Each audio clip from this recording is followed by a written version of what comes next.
LeBron! LeBron! Let's Back get again, it. LeBron watch. Kings watch.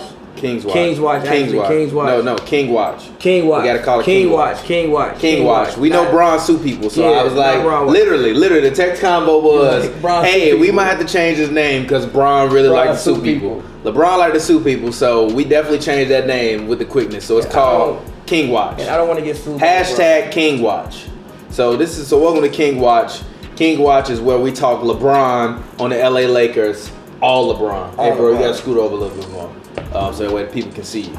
But we talk all LeBron. This is hashtag King Watch. Make sure you follow HoopsNBrews on YouTube at HoopsNBrews. Make sure you send us your questions in regards to LeBron. If it's not about LeBron and the Lakers, do not send us a question. I repeat, if it's not about LeBron James involved in the Los Angeles Lakers, do not talk to us about this. But anyways, Bron watch, King watch. We watching the King. Everybody's watching LeBron. LA Bron, as Big Var called him.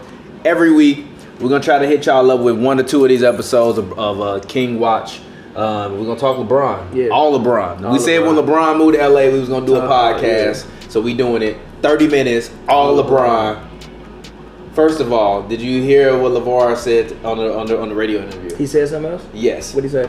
Basically, he was like, he basically guaranteed the Lakers were gonna win 2 championships, and said that there's no way that you give his son the best player in the NBA and not expect to win no championships with him. So basically, Lavar is saying that Lonzo and LeBron are gonna win at least 2 rings in LA. Number one, is it egregious? It's not really. And number 2, how do you think LeBron and Big Var are gonna fare in LA?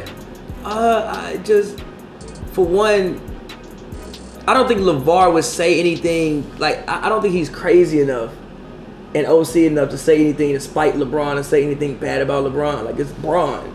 Yeah. And then on top of that, like, it ain't nothing Bron ain't dealt with, man. Like, the man Bron done came back to the Cavs after the owner basically called that man a slave in so many words in a letter. So I don't think anything LeVar can say about LeBron is gonna be that. Yeah, and LeVar's a dad. Yeah, exactly, he's a dad. Like LeBron has kids. Like I'm pretty sure if Bron's son go to the league, well, not if, when Bron's son go to the league. When Bronny Jr. Well, let's say if, because we all thought the same thing about Michael Jordan's Michael Jordan's kids weren't never as good as goddamn Bron kids. Bronny 13 They wasn't never doing that. Bronny still got 5 more years. Michael Jordan kids wasn't never doing that. Bronny still got 5 more years though. Michael Jordan kid, Bron kid could play Eric Gordon in high school right now and fare better than what Michael Jordan kids fared in that game. My point is, it's not a foregone conclusion. It's not, but still. I want Lil Bronny in LA. I told you. We're going to get Lonzo, LaMelo, Lil Bronny, and Bron in LA. It's going to be Lonzo point guard, LaMelo as shooting guard, Lil Bron at the 3, Big Bron at the 4, and whoever else. We running everybody. But the Lakers running everybody. What's the first thing? And by the way, I am not a Lakers fan, but I am a Lonzo Ball fan. So I will repeat that again before I already know. I am not, because I already know it's going to come. I am not a Lakers fan. I am a Lonzo Ball fan. Like he say, where LeBron go, I go. Where Lonzo go, I go. They could trade Lonzo to Orlando. Guess who just became the biggest Magic fan? Me, motherfucker. I love Lonzo, so I'm not going to root against Lonzo. And also, by the way, this is going to be a fairly clean podcast because I don't feel like editing it. So, by the way, I just said the F word, but I'm taking that out because I don't want to have to edit it. So, yeah. I just don't think his claim was that egregious. It's very possible. Like, shout out my barber, my barber Brian. B Lee, shout out to B Lee. He does all the intro music for the Hoops and Brews show. Shout out to B Lee. We had a conversation while I'm getting my haircut, and he was like, "Man, I don't think people realize like everybody on that team is 6'6". I'm like, yeah, the whole starting lineup is like 6'6" and up. It's a very big team, and it's even judging off the roster they have. Now this year, I think it may be a little bit premature, just because of what the Warriors did. But I mean, you never know. Like I think that the Lakers have put themselves in a position where in any series, if somebody gets hurt.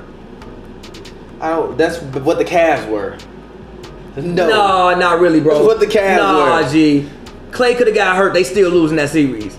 Clay could have got actually not played. They still losing that series. Yeah, but if somebody like Draymond goes out, I don't know.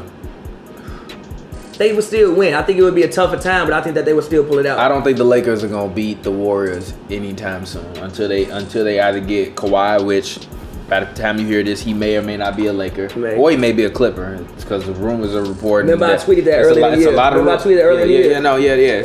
So I mean, we talked about it on the show this year ad nauseum when you were telling me that he wasn't gonna come back for the season. I was like, relax. But I thought he was hurt. I didn't think he just didn't want to play for the Spurs. But I mean, hey, but it depends. If you get Kawhi, then if you get Kawhi, regardless of Boogie, because you still got to depend on Boogie to come in and fit in with the Warriors, which is why it sucks that the Lakers didn't get him, especially if he wanted the mid-level exception. I don't necessarily. If they would offer him $5 million for the mid-level, then you go and you get Boogie. But I feel like Boogie wanted to be a Warrior. Yeah, I don't care what nobody says. I don't believe Boogie wanted to be a Warrior. Yeah. Boogie knew that coming to LA with Bron, it was going to be Bron's team. So I might as well just go and play with the Warriors, win a ring, finally make the playoffs where I play. Try to come back next year and get exactly. Versus with the Lakers, like, okay, if the Lakers would have got Boogie, then I would have gave them a legitimate shot against the Warriors. Right now, I still give them a shot, but I only give them a shot if Brandon Ingram or Kyle Kuzma averaged 20 points per game in their year 2 and Lonzo becomes the All-Star. I think he will. I agree. I think Lonzo becomes the All-Star this year. I think LeBron makes Lonzo an All-Star this year. You want to know why? Because like I always say, LeBron don't make players better. I mean that, but LeBron don't make players better because LeBron is a system. So if he's not getting you shots, you're not going to be no better. But I don't think that he's going to come all the way to L.A. with a coach like Luke Walton who wants to run a Warrior-style system, and Bron going to join knowing that they want to run a Warrior-style offense for him to come to L.A. and be on the Lakers and do the same thing he did in Cleveland.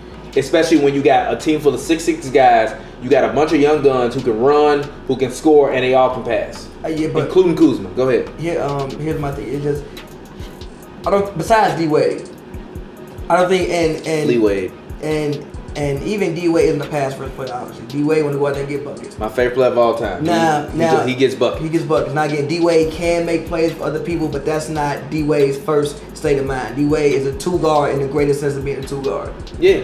LeBron has never, and even I saw it this year when they were running pick and roll with George Hill and Bron. Can you imagine, like George Hill, shout out George Hill, I rock with George Hill. George Hill not Lonzo Ball with vision. Yeah. George Hill not Brandon Ingram with vision. George Hill not Rondo. You can run the pick and roll with LeBron and have LeBron with his 260 self set screens with about 4-5 different people. Crazy. So and that also. The best thing I enjoy about LeBron is watching him off ball. People think Bron can't play off ball. That's wrong. You've seen him play off ball in Miami. Look, I gotta see it to believe it. You've seen him play off ball in Miami. He didn't really play off ball in Miami. He did. He played off ball in Miami for the first year, and we saw what happened in the playoffs. I mean, in year 2, it was like, all right, LeBron, we realized we got to run the offense through you, otherwise you're not gonna be effective. But then look at D Wade's prime and look at Bron. Like D Wade started hitting the decline pretty much in Bron's second year. D Wade was still effective, but at the same time, like no, let's not act like we haven't heard many a times in all them documentaries that we saw after the Heat won the first ring of D Wade being like, I just went to Bron. I was like, hey man, you got to take the team in order for us to win. Because he knew what it was, but because you know Bron is Bron, but also you know Bron need the ball in his hands. Yes, but even still, even if you look at before I came down here, I was watching the top 25 plays from the Heatles era. Half of them was lobs. D Wade throwing lobs to Bron. Bron's off ball. He's passing the ball, running around, going to get it again. LeBron, this is one thing I don't want to see from you in LA. I don't want to see a bunch of alley-oops. Preserve your body. Dunk when you can. Otherwise, lay the ball up. I don't think you will. Literally, preserve your body. Dunk when you can. Otherwise, lay the ball up. You got LeBron. You have the best crop of athletes from a full team athletic perspective than he's ever had. I agree. A team of athletes. By far. This is the best team of athletes LeBron has ever had.